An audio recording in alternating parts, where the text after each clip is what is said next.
Hi everyone, my name is Pippa and I'm a writer and a blogger based in Yorkshire. I have a chronic illness called ME, myalgic encephalomyelitis, sometimes known as chronic fatigue syndrome, and a lot of my work takes place online. I'm supporting HeX Productions in the run-up to the digital compliance deadline, which means that by the 23rd of September 2020, all public sector organisations will have needed to ensure that their online content is accessible, and HeX Productions are helping to make that happen. And I hope by sharing a little bit of my own experiences, I show you why it's so important. What does good digital accessibility mean to you personally? To me, good digital accessibility means that all website visitors, regardless of whether they're disabled or non-disabled, have an equal experience whilst on the organisation's website. So, like in any other area of life, I think it's so important that people aren't discriminated against or disadvantaged because they happen to have a disability or a long-term health condition. What are the most common barriers to digital accessibility that you face? One of the challenges with conditions like ME is something called sensory overload, and just in a really brief nutshell, that's where things like noise and light in the environment can have a really detrimental impact on your health and the rest of your symptoms. So thinking about that in the context of digital accessibility, I've had experiences in the past where I've logged onto a website and I've immediately been confronted by like lots of things popping about or like things jumping about or flashing all over the place. Videos automatically playing is a big one, music automatically playing, and you can't for the life of you figure out how to make it stop and how to go away. And these things can be really debilitating and really painful, and I don't think people always realise that if they don't have experience of it.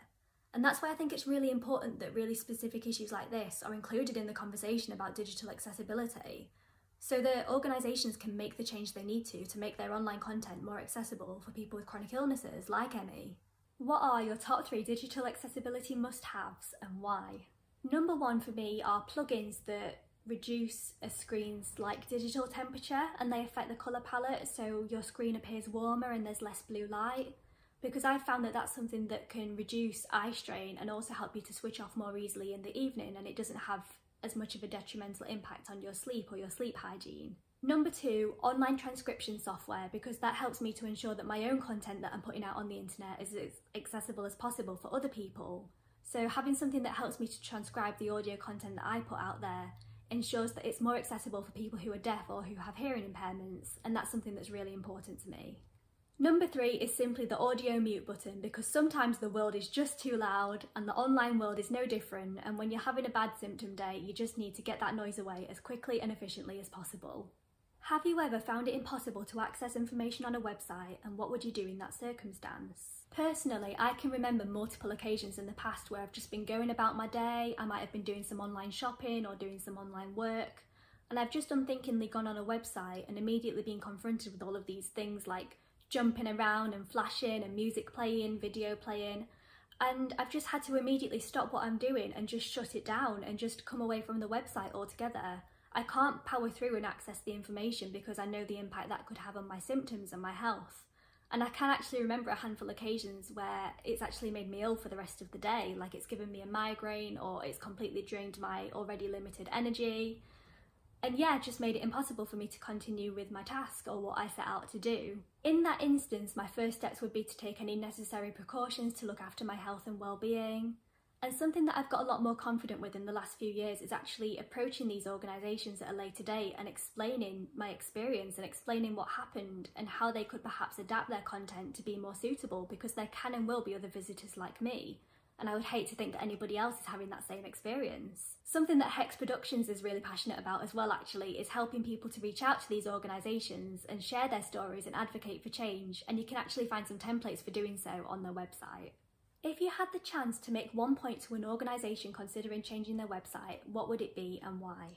I think if I could make one point to an organisation considering changing their website, it would simply be to listen to the experiences of disabled people and take these on board when adapting your online content or developing it or doing what you need to do to it. It shouldn't even need to be said, but disabled people's experiences and opinions have just as much value as non-disabled people, and we should never be excluded from this conversation about digital accessibility.